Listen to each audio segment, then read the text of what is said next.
OrientationPodcast6 of 7. You're almost finished. In this podcast, I will discuss some of the important offices and facilities that will make your time here at Stony Brook more efficient. First, I will briefly introduce you to the Ombuds Office. Next, we'll explore the technology facilities.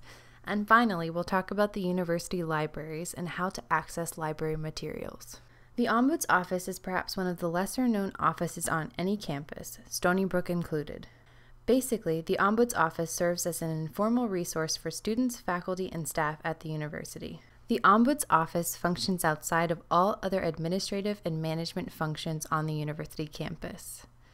They act as an alternative resource for anyone in the university community who wants to pursue concerns or conflicts they may be having at work or in their academic career. The office staff has an objective, useful, and productive perspective that will give you options on any issues you may be having to deal with or any difficult situation you may find yourself in on campus. Stony Brook is by no means a uniquely difficult or tricky place to come to school. The reality is, however, that Stony Brook, like any other large university, is a complex institution. Stony Brook is a major research university with 25,000 students from all over the world, pursuing hundreds of different disciplines and involved in hundreds of different programs. With this many people interacting, there will sometimes be conflicts of interest. The Ombuds Office can help by providing you with accurate and clear information that will guide you toward a solution. For instance, they can help you if you need advice on how to properly approach someone about an issue, say an advisor, faculty member, or other professional colleague. If for some reason you're having to pursue a more formal process at the university, like an academic judiciary hearing, and you don't understand what the process is, the Ombuds Office can help you understand. The Ombuds Office is a safe space. They provide an opportunity for members of the university to put their concerns out on the table openly and clearly with complete privacy. It's a confidential resource. This means that no one would know if you speak to the ombudsman, with only one exception, if they fear harm may come to either you or others. The Ombuds Office is independent, confidential, informal, and impartial. They will hear and respectfully consider your concerns and your feelings, but you can be assured that you will get an impartial opinion back to help you make good, grounded, balanced decisions for yourself in whatever it is you're trying to address productively. The Ombuds Office does not take the place of a formal judicial process on campus, however. You can't trade an academic judiciary hearing for an ombuds hearing. As said earlier, you can make use of the Ombuds Office as a guide while you participate in an academic judiciary process. This slide lists some of the many reasons you might want to contact the Ombuds Office.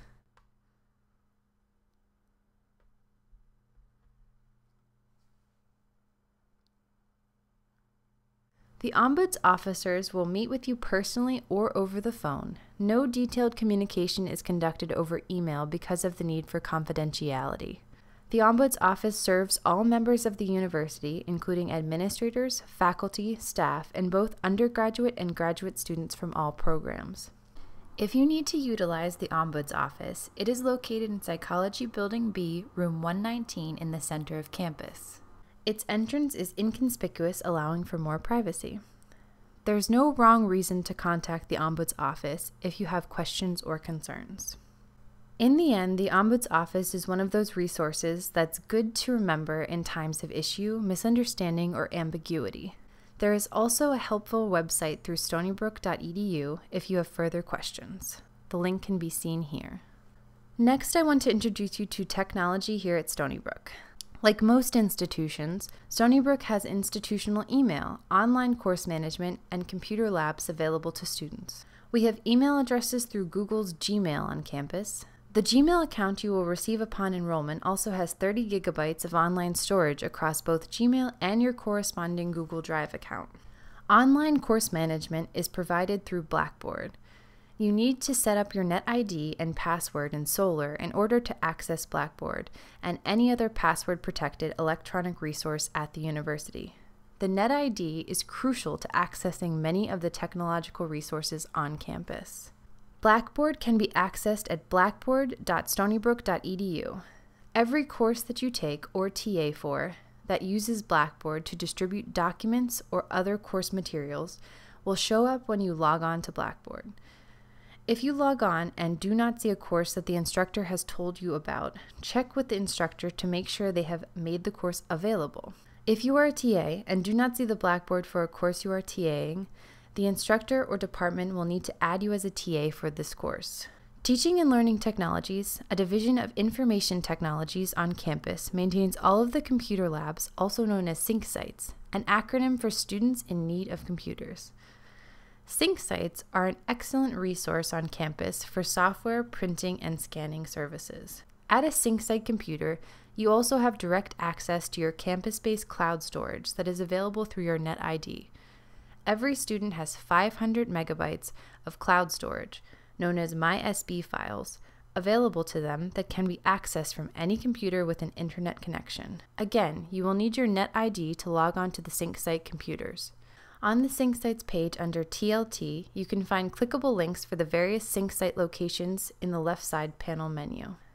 Certain grad departments also provide computer labs for graduate students. Your NetID grants you access to the Stony Brook wireless network as well.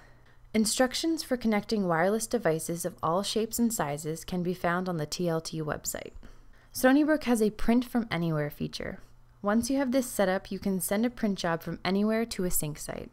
Within 24 hours of sending the print job, you must go to any sync site printer, swipe your student ID card, and select the file you would like to have printed.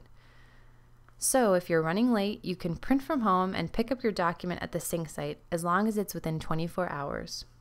Every student gets 40 pages of free printing per day, which accumulates over the week. So on Friday, if you have not printed anything, you have 200 free pages. This resets to 40 pages on Saturday and 40 pages on Sunday, and then the accumulation begins again on Monday. If you run out of pages, you can add money to your ID card and continue printing this way. Do not use your print quota for TAing responsibilities. Most courses on campus have access to a copier and have a copy code that you should be using for any course-related printing.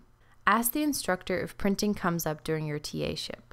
Your NetID is also required to access library databases, more on this in a minute, and to access free software. All students get Semantic antivirus software and Microsoft Office for free from the university. There are several other free or reduced price software packages available to students, all of which are listed on the IT website, as shown here. There is also the virtual sync site, which allows you to access software you might need for a class like MATLAB remotely. Instructions for access are on the TLT website. TLT provides a Unix-based system for students that need to use it for programming projects or other academic reasons. With MySB files, you can have your own website, and TLT offers free workshops for students on website design and other web-based related projects. You can see the schedule of workshops on the TLT website. Your NetID is really important for accessing these resources. When you first log on to Solar to set up your NetID, make sure you choose a password and question that you will remember. This question is particularly important because if you forget your password, the only way to reset it is to answer the question. Make sure your question is something that you remember and something that will not change over time. Solar also provides some stock questions which you can use. If you have any problems getting on the network, you can call client support at 631-632-9800. Issues that you may face with your personal computing devices may require you to contact the Department of Information Technologies on campus. Please keep in mind that they deal with many different computing-related issues on many different systems that are used on campus. Your problem may require more specific help than a simple call-in. For help in a sync site, call 631-632-9602 or email them at helpme@stonybrook.edu. Finally, let's move on to the university's libraries. There are several different libraries and materials on campus. I will focus on the main library, also known as Melville Library, but you should be aware of the other libraries on campus as well. The Melville Library has materials from the humanities, arts, and social sciences in the STACK section of the building. The science and engineering and music libraries are located in the same building as well. The chemistry library is in the chemistry building.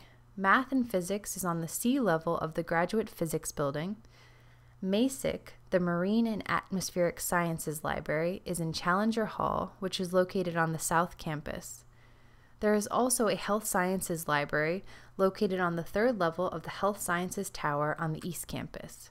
For all libraries, your student ID card acts as your library card, allowing you to check out materials. The URL for the library website is library.stonybrook.edu. If you need to get access to subscription resources from off-campus, like e-journals or databases, you will need to access them through the library website. By doing this, you are directed to the resource through the library proxy server. Once you've selected your resource, you authenticate that you belong to the university with your NetID and password. Also, on the library website, there is an instant messenger widget to ask library staff quick questions. The library's hours are posted on the website. Each subject of study at Stony Brook is assigned a librarian who is the subject's library materials expert. You can find a list of relevant librarians by clicking on Subject Specialists under the Subject Guides tab at library.stonybrook.edu. Stony Brook has access to over 300 databases and other research resources.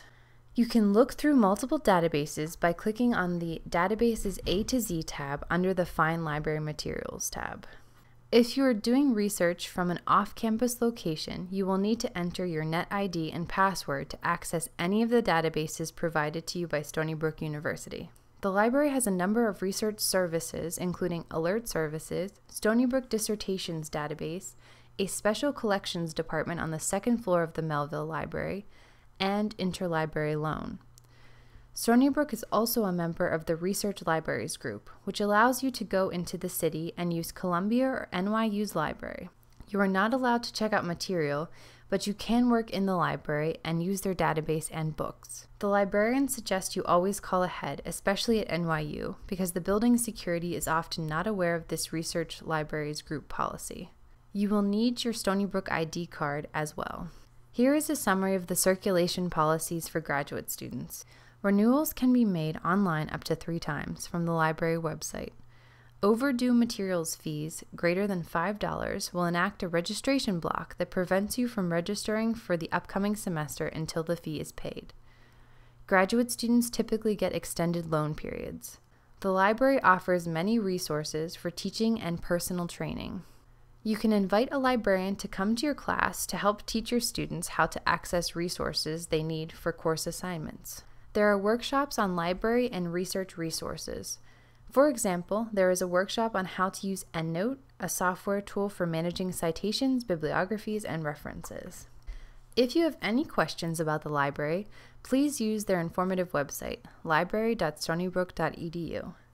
Finally, please remember your Stony Brook NetID and password is a very important tool for you to make use of many valuable academic resources on the campus and online. There is only one podcast left. I will see you in podcast 7, where I will discuss some important aspects of student life on campus.